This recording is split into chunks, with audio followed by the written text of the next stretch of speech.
go.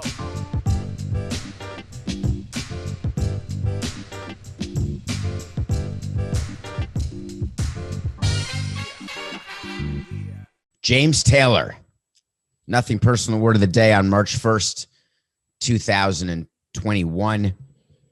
You've got a friend. Winter, spring, summer, or fall. All you've got to do is call, and we've got spring training. Yes, we do. We've got spring training games. A lot of tweets going out this weekend. There'll be no more Fridays without a game until November. No more Sundays. I guess there's always games Friday and Sunday, unless 10 games get rained out. It was a big deal. Spring training games started. People were already giving text alerts, strikeouts, walks, home runs, wins, losses. And it got me thinking that I had to lead off the show with James Taylor because there's a view of spring that seems to be out there that just isn't accurate. So here at Nothing Personal, we're going to make it accurate. Now, one of the people who tweeted at me or just tweeted in general about a spring training game, when I said, by the way, that's not accurate, then the response was, well, I was being sarcastic. And I sort of believe him. He may have been sarcastic, but there's plenty of people who aren't. And I was one of them. I was one of the guys, my first year in baseball, at the tender young age of whatever I was, 32 years old in February of 2000. First spring training game, sitting there watching, excited as can be, want to remember the moment, very badly want to win the game. What did I know? I knew how to run a company. I didn't really understand the rhythm of baseball. If you're not in the game, you can't really understand, and it takes years and years to really figure out the rhythmic nature of the game, the seasonal nature, the body clock nature, the way it impacts you in every way, the way that every day becomes a little bit like Groundhog Day. I would always tell people, hey, you want to know where I am? I'm at the same damn place every day at 7:05 p.m. Every day. I'm either at a game or watching a game every day, 7:05. Want to know where I am? Easy.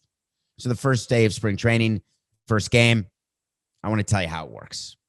Just from the inside, so you know where the serious parts are and where the not so serious parts are.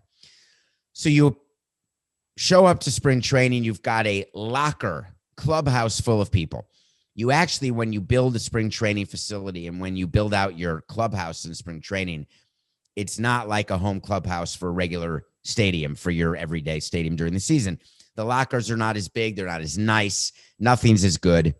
And there's more of them because when spring training starts, you may have 60 guys in camp. So you pack everyone in and you bring in ancillary lockers, which are, they're not foldable. They're not flexible. There's a damn word for it on a Monday morning. Temporary is the word I'm thinking of. You bring in temporary lockers like you're in high school, and they're all in the middle of the clubhouse.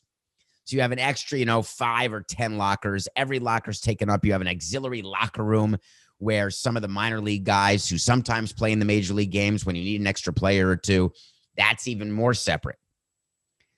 So you come into spring training, the clubhouse is full of people. Then you go into the coach's room, and the first thing that you do when spring training starts is you make a schedule. The schedule has your regulars, your invited players who have a good chance to make the team, your invited players who are on the bubble, and your invited players who are only making the team if you've got unforeseen injuries or there is a level of performance that cannot be ignored, which should never happen because any level of performance in spring training is not indicative of how the regular season will go, but I'll get back to that. No, I'm never going to get back to it. I'm just saying when a guy hits 420 during spring with 13 home runs and 30 RBI and never strikes out, makes great defensive plays, and you say, wow, we had him in the invite, no chance to make. Now we're going to put him on the team. We got to put him on the team. What a great spring he had. We had a guy named, he had a bunch of home runs one year, Coca, and he was not due to make the team, and he just went off, and so we put him on the team. He never really made it. I want to say his name was Abraham Nunez, but I may be thinking of someone completely different. And on a Monday morning, I don't expect Coca to find it because it's probably difficult to find. But there was a player who just had such a phenomenal spring that he was on track to hit 720 home runs in one season. In any case, so you put the names on a board. Then you draw a calendar that has the date of every spring training day game. Well, there's a game every day, but there's off days, but you put the off days in there too. And you don't put days of the week. You just put what date it is. And then you have a box below every single player. What you keep track of for pitchers is number of pitches, and for hitters, number of at-bats. Because the view is you need to get your pitchers built up as they head into the regular season, and you need to get hitters their required number of at-bats so they're ready to go April 1, opening day, whenever opening day is going to be. Every hitter is different. Every hitter requires a different number of at-bats. There's some guys who want 4 at-bats the last 7 days, 3 at-bats the 7 days before that, 2 at-bats the 7 days before that. There's some guys who say, just put me in. I'll play when I play. I'll take a couple at-bats here, a couple at-bats there. I'll be ready. There's some pitchers who can go from 30 to 40 to 60 to 80 pitches every 5 days.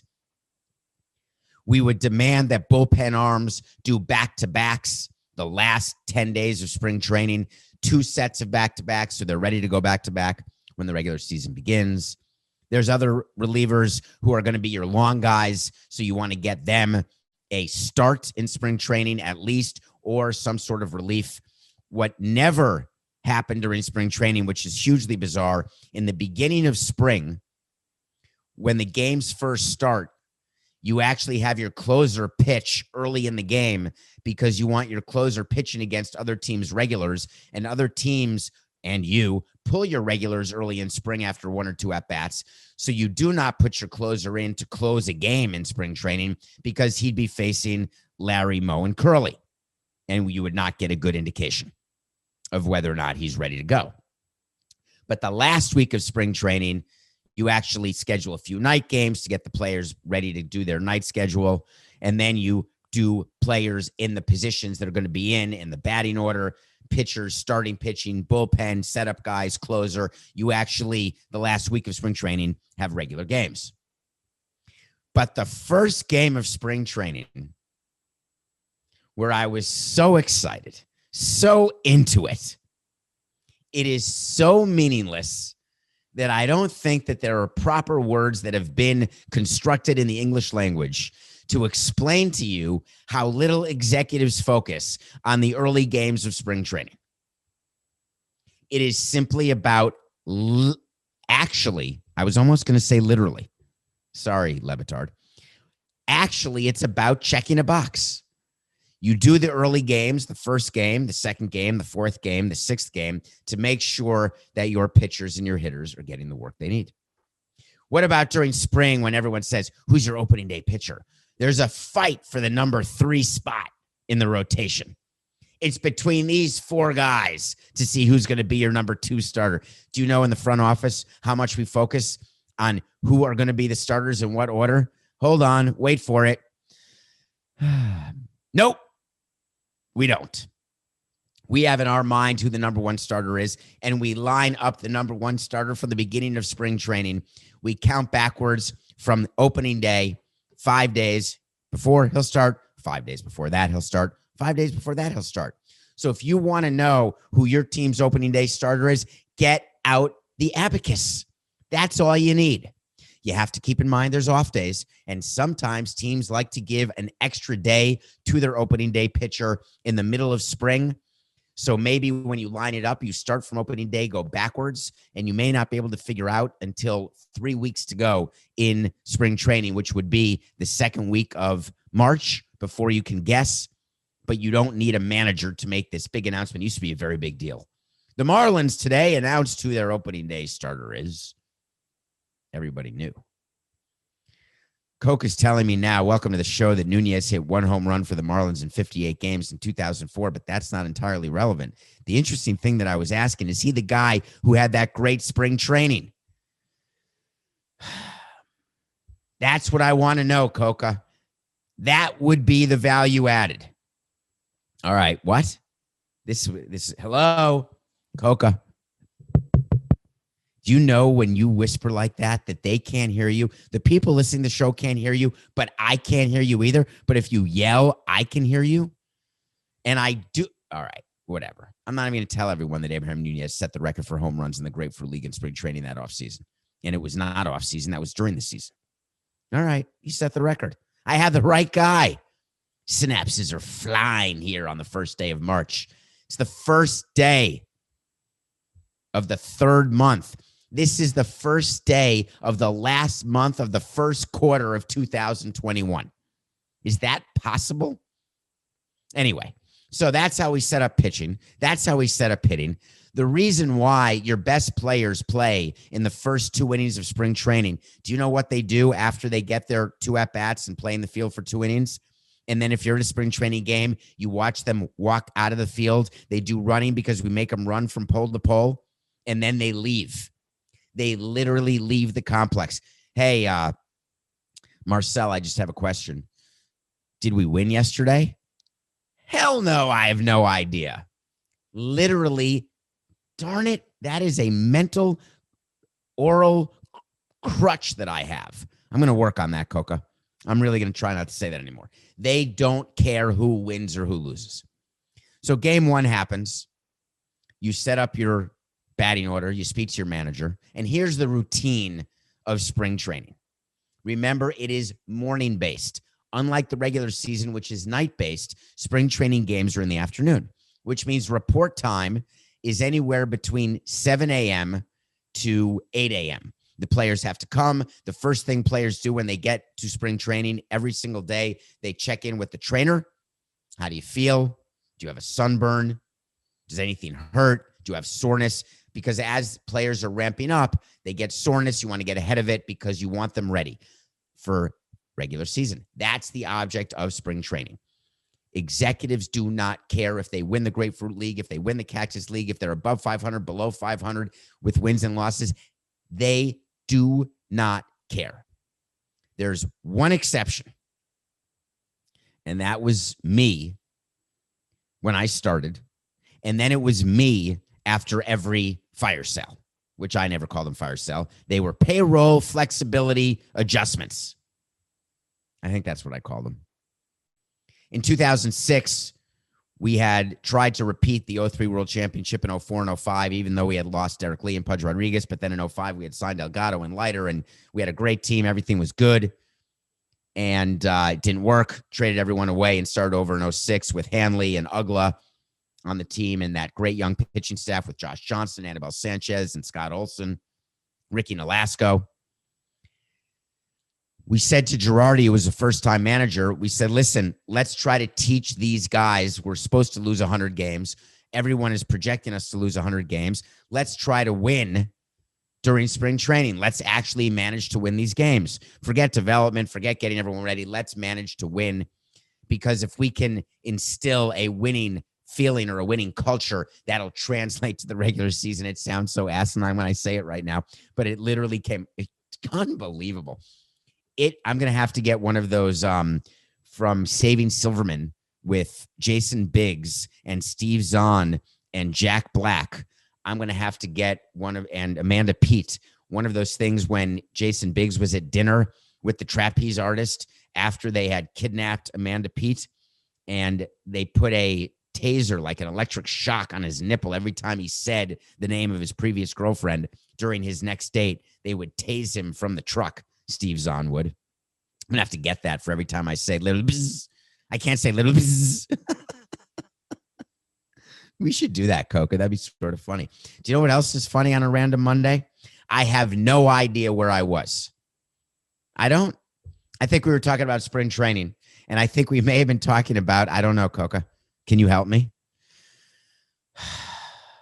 Playing to win in 2006. Thank you, Coca.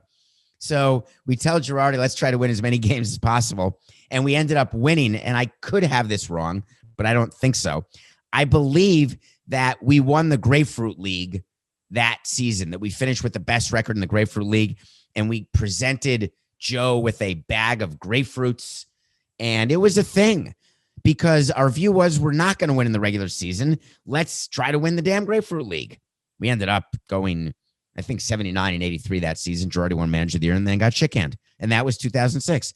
But in general, you don't pay attention to spring training results at all. So when you're looking at your team and you're looking at the at-bats, you cannot do, ready? 69, 68, 67. When you're following your favorite team during spring training and you're looking at box scores on the app on your phone, on the CBS Sports app, and you see that a player is 0 for 2 or 1 for 4, or he pitched 2 innings, gave up 3 hits and 4 runs, or 3 innings, no hits, 1 run, don't worry. It doesn't matter. Spring training is really called spring training. You are training. You are prepping. You are trying to stay healthy. That is the first thing and the last thing that should matter and does matter to executives. Get through spring training healthy. If you sat down a GM and you said, what is the most important part of spring training? And they weren't lying to you, some of them will say, and they'll sort of stand on his or her high horse and say, well, spring training is when we set the tone for the regular season. Spring training is when we come together as a team and we get ready to win. No, it's not. Spring training, the only thing that matters is to get through it without injury. If you can do that, that would be great. It's never happened. It doesn't happen. It can't happen by definition, which is why you've got the different silos of players on the team, bubble, off the team. And if you have a lot of off the team guys on your team when spring training ends, you know you did not have a successful spring training. So we would go out and watch the games very differently in spring training than in the regular season. We're looking just to see no injuries. We're looking to make sure we keep track because we get a list before every game of who's playing when, how many at-bats, which pitchers are pitching in what inning, who the backup pitchers are in case a pitcher cannot get through an inning, because it's not based on innings, it's based on pitches. So if a bullpen guy is coming in, you want him to pitch the 6th inning, his plan is to pitch the 6th inning, but he's only going to throw 25 pitches and he can't get anyone out. That's when the manager comes out and brings in another pitcher to finish that inning. And that pitcher does not get to start the next inning because that pitcher didn't know whether he was going to pitch or not because he's called the backup pitcher. The backup pitcher is the guy who's ready to pitch to finish an inning for a guy who's supposed to finish the inning but can't because of pitch count. So we're looking at those things. We're looking to see if fundamentals are happening correctly, if the players know what the wheel play is and where they're going in different situations, because we have it in our sort of paper, what the plays are, where all of the players are supposed to be, what the signs are, et cetera, et cetera. So that's the first day of spring training. It's really nothing more than that. It's not worth you getting upset about. It's not worth you having confirmation bias. The Dodgers are the best team in baseball. They won a game. In spring training, they're going to be great. Forget it. As a matter of fact, Coca, I think we got to do a wait to see here. And the wait to see is, I'm going to guarantee it, the winner of the Grapefruit League in 2021 and the winner of the Cactus League, both winners will not make the playoffs. There's almost an inverse correlation. Now, if they expand the playoffs, this wait to see is a wash. But as it currently stands, because it expanded the playoffs, in theory, they could expand it to 28 teams. And then the odds are super good that the winner of the Cactus and Grapefruit League will make the playoffs. But the way it is now, I'm going to say with 10 teams going to the playoffs, 1 out of every 3, I guess the odds are totally in my favor, by the way, with this wait to see. But my point of the wait to see is that really, it doesn't matter. All right, something happened this weekend that made me smile, and it must have made someone else smile, Coca. I want to talk to Samson. Thank you, Coca. So you want to talk to Samson. We're still doing it here on Nothing Personal every day, most days. There's a movie called Half-Baked. In that movie, there is a character called Samson. People want to talk to him. You want to talk to me. I want to talk to you. I don't mean on Thursday Night Clubhouse. I don't mean in the mailbag episode that dropped this weekend. Hope you enjoyed it. I mean on this show. It's a So You Want to Talk to Samson. You get into my Twitter, David P. Samson, DavidPSamson. Ask a question. And if it's trending, if it's cool, if it's interesting, and most importantly, if Coca likes it, it will be in the show. The question asked of me today is, what's going on in Barcelona? That is a short question with a relatively long answer. There's a lot of building going on in Barcelona. There's some Corona. There's some amazing Gaudi architecture. Amazing, gorgeous. But I don't think that's what you're referring to. I think you're referring to Barçagate. Is that what you're asking? What's going on in Barcelona? It's called Barçagate. Before I answer what's going on in Barcelona, I want to talk about Gate, because it occurred to me when I said to Coca, when we saw this question preparing for the show, Deflategate, Spygate, Bridgegate, Bridge and Tunnel Gate with Christie during something. I don't know what happened when they closed a bridge down. Someone went to jail. Someone quit. Gate. Why is everything called Gate? Did you know that that started with something called Watergate? Do you know what Watergate is? Watergate is the name given to the scandal which caused the resignation of our president, Richard Nixon. It was a huge investigation into lying, wrongdoing. There was investigation upon investigation. There were wiretaps. There were phone taps. There were everything. Nixon was going to be impeached. He may have actually been impeached. But before he could be convicted, you know, when you're impeached, that means articles of impeachment are sent from the House to the Senate. The Senate holds a trial. If you are convicted of impeachment, that's when you're dixied. So Nixon never got convicted. So Nixon never got impeached. There were articles of impeachment that were forwarded to the Senate, but there was no trial. He resigned. So that was called Watergate. Watergate was named after the area where this took place, the Watergate complex, where all the spying happened and all the nefarious stuff. There was a very conservative columnist and writer named William Safire. William Safire coined it Watergate because it was Watergate. And then he started calling everything Gate. David Gate, Coca Gate, John Gate, Hotel Gate. William Safire started calling everything Gate that was anything related to a possible scandal, even though they were tiny and unimportant as compared to what happened with the president, because he wanted you to not associate Watergate as a big deal. He wanted you studying Watergate in history to say, oh, it must be like Deflategate. I don't know what Watergate is. Maybe Richard Nixon resigned because he had the hot water turned off in the White House. Could be anything. Watergate was a big deal. But now everything's called Gate. Everything. Doesn't matter. Sports, business, anytime anything happens, we always coin the term. So William Safire, you won. You won. So there's something called Barçagate. That's what they're calling it. They're literally calling it Barçagate. The people in Barcelona who are calling it Barçagate, I wonder if they know the etymology and the provenance of Watergate and why it's called Gate at all. In any case, here's what's going on in Barcelona, and it's quite strange. There have been arrests. Have you ever heard of Josep Maria Bartomeu, ex-Barcelona president? Have you ever heard of Oscar Grau, the club CEO? How about the head lawyer, Roman Gomez Ponte? Any of those guys? Doesn't matter. Guess what they are? They're in handcuffs.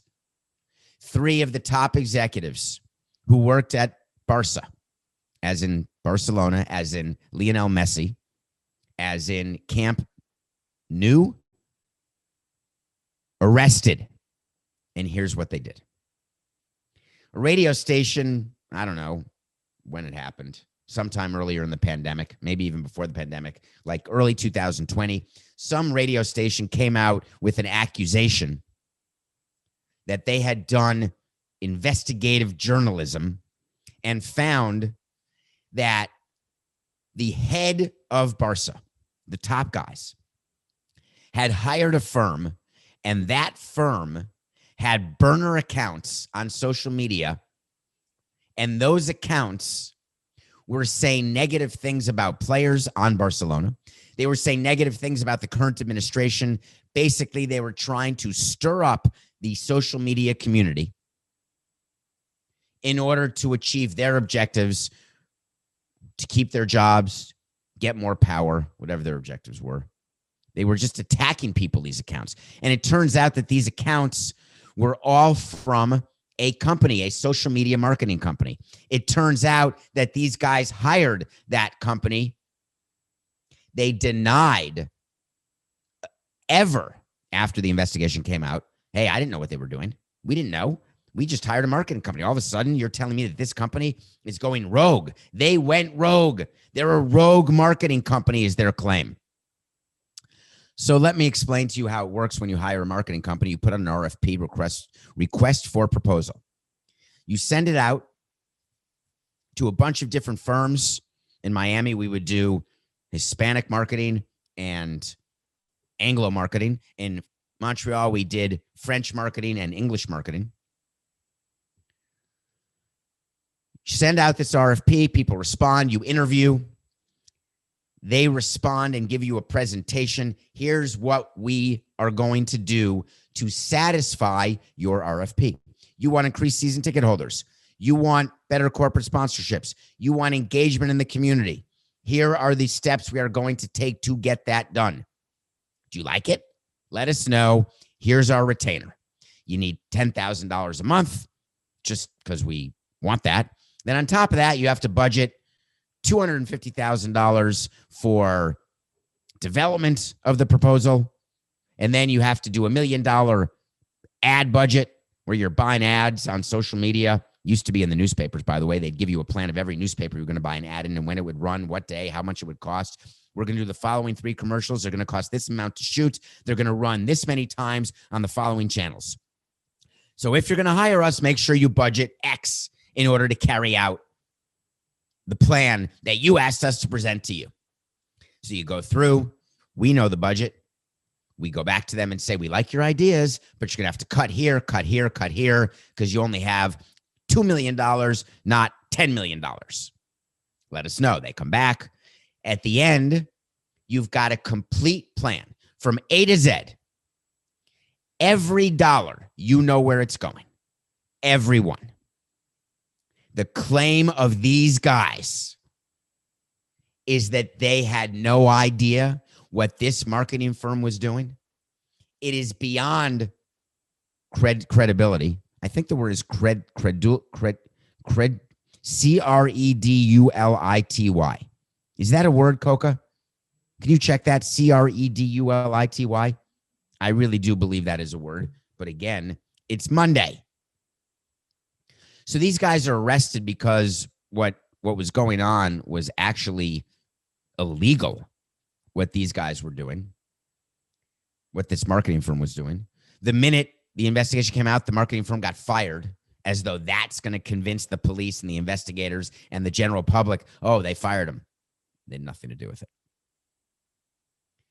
Thank you. It is a word, Coca, a tendency to be too ready to believe that something is real or true. Beyond credulity. I'm the worst pronunciator. Do you hear my tummy right now, by the way? It is growling. Are you getting that in the microphone? I'm growling right now. I didn't eat breakfast. I didn't sleep a lot. I didn't even get to watch a movie. I just was staring at the ceiling. In any case, so what's going to happen next in Barcelona, just as a small, quick FYI, is that these guys are actually going to be charged with crimes because you cannot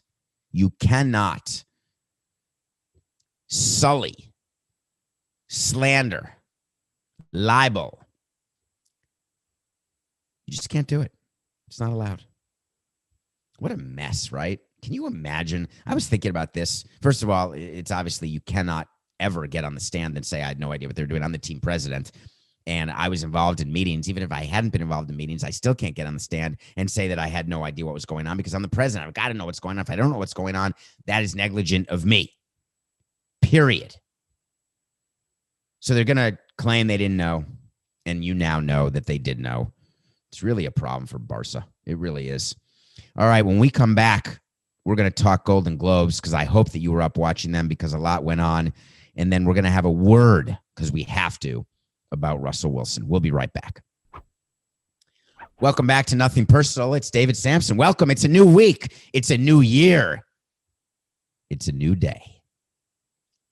Golden Globes were last night. I love the Golden Globes because everyone gets together in a room. They're all sitting in the Beverly Hills Hilton Hotel. They're in round tables. It's interesting to see which stars are sitting at which table. It's interesting to see that they put the TV people on the second row of the tables. They have to walk through everyone and they stop, they hug. Do you hug? Do you not hug? Do you shake hands? Is it awkward? Nominees are near each other and everyone should be hammered. So the acceptance speeches are interesting. The Golden Globes are awarded by the Hollywood Foreign Press, which is 90 journalists, as you may know from watching the Golden Globes, none of whom are black. And that created a big problem, as it should, because it's not exactly representative. The Golden Globes have never been representative, having nothing to do with color. It's always been a small group of people who decide who they want to nominate, and it's based on having certain celebrities attend their show, because if you are nominated, you're generally going to attend. Everyone's up in arms about the Golden Globes this year because a studio flew out members of the Hollywood Foreign Press to Paris to watch Emily in Paris be filmed, 2 nights in a luxury hotel, and whoa, they got nominated for Best TV Comedy.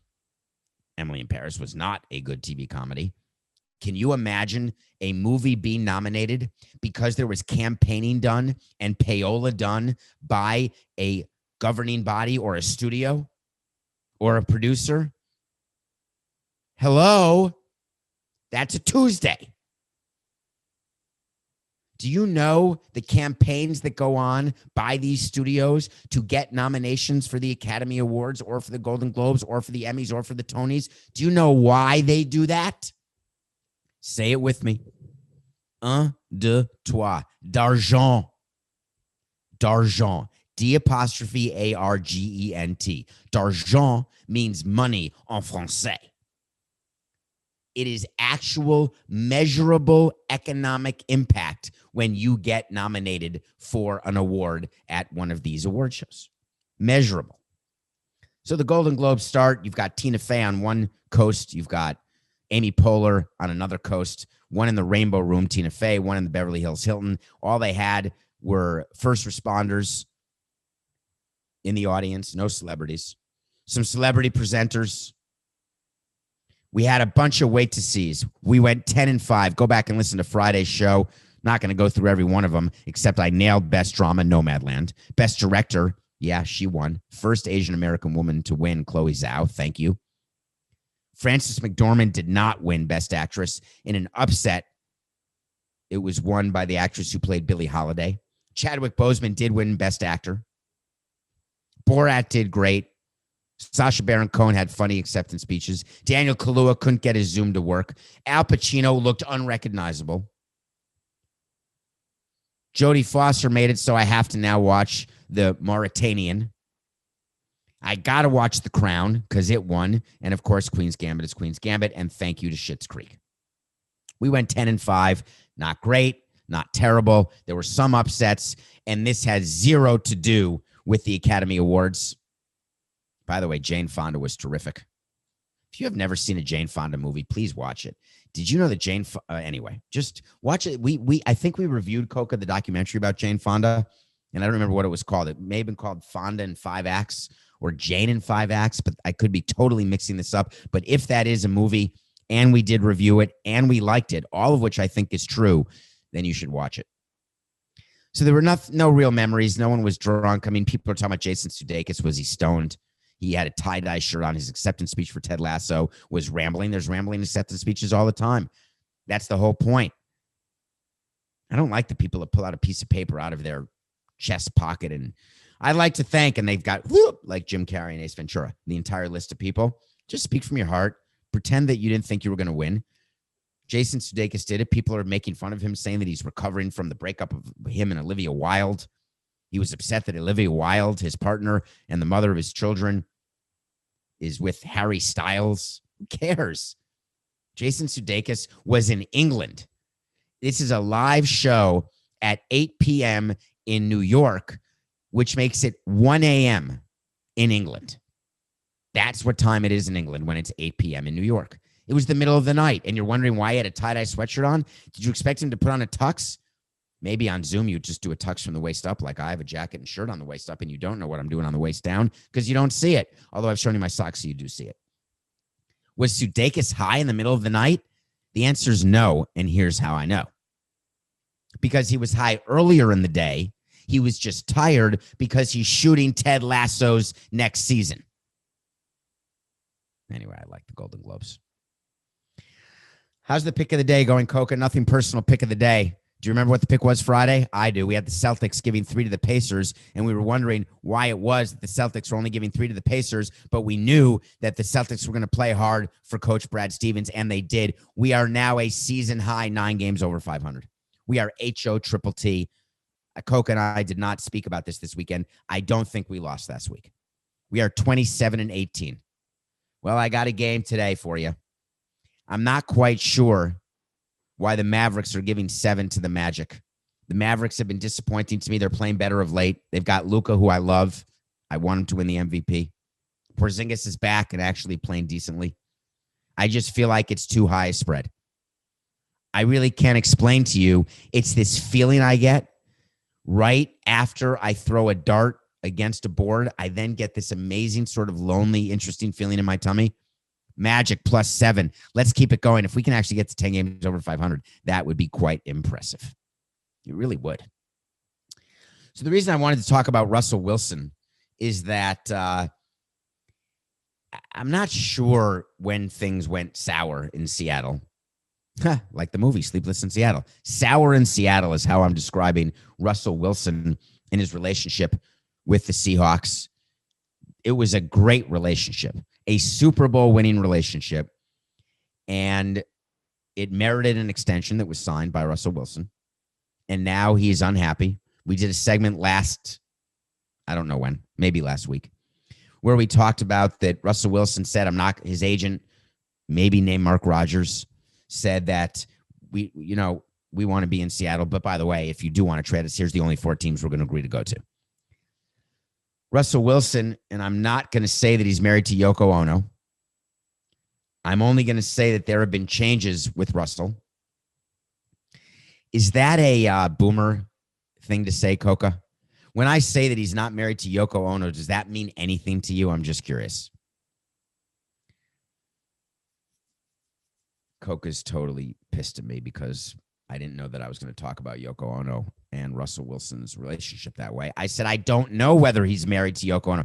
The rumor was that John Lennon, after marrying Yoko Ono, that's what broke up the Beatles. I'm not saying that Ciara is breaking up the Seahawks. I'm just saying that Russell Wilson, after winning a Super Bowl, becoming a big-time celebrity, sitting next to the commissioner during a game, somehow is no longer happy in Seattle. And now it comes out that he believes that Pete Carroll, the coach of the Seahawks, who they may have had a good relationship with, and now he does not, thinks Pete Carroll runs too much. Maybe that comes from the last play of the Super Bowl when they ran that 1-yard touchdown to win the Super Bowl. Remember, they wanted Russell Wilson to pass. That was going to be the call, but they said, no, we're going to run it. Do you not remember that, Coca?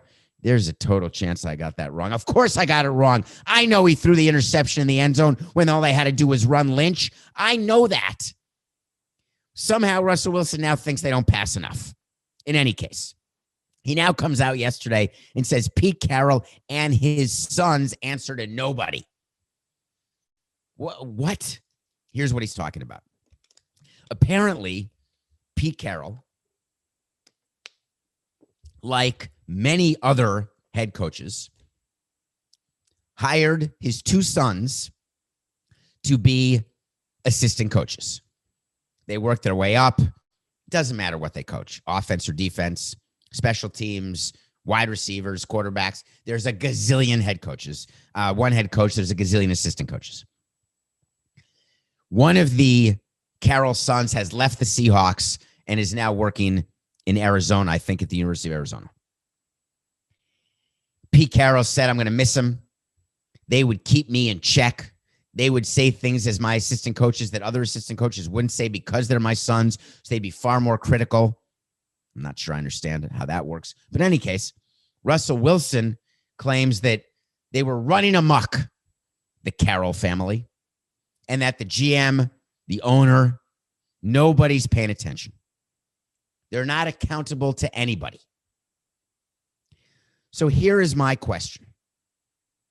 When I'm the president of a team and I've got a manager who needs to be hired, wants to be hired, we want to hire him, and he comes with family members, and we don't want to hire those family members because they're not qualified for the positions, but we're forced to hire them because we've got to satisfy the head coach. We've got to satisfy the manager. Do those people in those positions, the sons, and you understand the sensitive nature of this because I'm a son who was put into a position, and there may be many of you who think that I answered to nobody, and boy, would you be wrong. I had a boss. He was a relative, but he was a boss, and never the two shall meet because this is big business. I can't run amok. I can't do whatever I want. No, I answer to somebody, even if that somebody is in my family when we're not working. That somebody is not going to have me do a job that I'm not capable of doing because it will make his organization look bad, be bad, financially, on the field, off the field, everything. Remember, nepotism can get you in the door. It can't keep you there. You've got to keep yourself in the door by working 10 times as hard as anyone else in the organization and being 10 times as smart, even if you're not. It means you have to read. You have to take in information. You have to perform because the light is on you. The scrutiny, the ring lights on either side, they are on you brightly. That was meant to be a flashlight right on your face. Everyone's looking at you to say, hey, he doesn't know what he's doing. That guy's only there because of his father. So A, the kids answer to someone. B, Pete Carroll. Does he answer to someone? You're goddamn right I did. It's always a good day when you can do a Few Good Men reference. Of course he answers to someone. Russell Wilson saying that is just a frustrated player trying to stir up enough of the pot that he can go to one of his 4 desired destinations. Because when it comes to choosing between your coach and your quarterback, the better owner will choose the coach. You just don't have it right, Russell. Everyone answers to somebody. Well, we've got an announcement to make here on Nothing Personal. Because of your great retention, knowing that you listen to the entire show, I know you're listening to this. And because you've been listening to the show and you download, you subscribe, you tell your friends, you go on YouTube. I don't understand why we don't have 2,000 subscribers on YouTube because more people than that are watching it and more people than that are listening to it. Tell your friends. Nothing Personal after 1 year and change. This is episode 320. Has become more than we ever thought it could, but not anywhere near what we know it will become. And guess what? We're doing it at CBS. Our contracts expired on February 28th. We are back. I appreciate all of the people at CBS Sports, CBS Sports HQ, all of the people at Big CBS, Viacom, CBS, who believed in nothing personal because it is off-brand to have two guys, me and Coca, talking for 45 minutes every day, talking about entertainment, politics, sports, things that make CBS absolutely grab their knuckles on the ledges. We get the call. We get it. Don't talk about that. Come on. Don't say that. Oh my God, that many people are listening to the show. All right, go ahead, say it. But remember, your views do not reflect the views and opinions of this organization. Okay. Whatever it takes to make you sleep at night. I am thankful to CBS. I'm proud to be part of the CBS family. I'm proud to work with Coca, but I am most proud that Nothing Personal will continue. We will be with you every day, 45 minutes. We appreciate you. We appreciate your time. We do not take it for granted. We do not take CBS for granted. And we will continue to deliver to you the best show we can every day. Because on Nothing Personal, we had to make it about business. But secretly, it was super personal for me and Coca.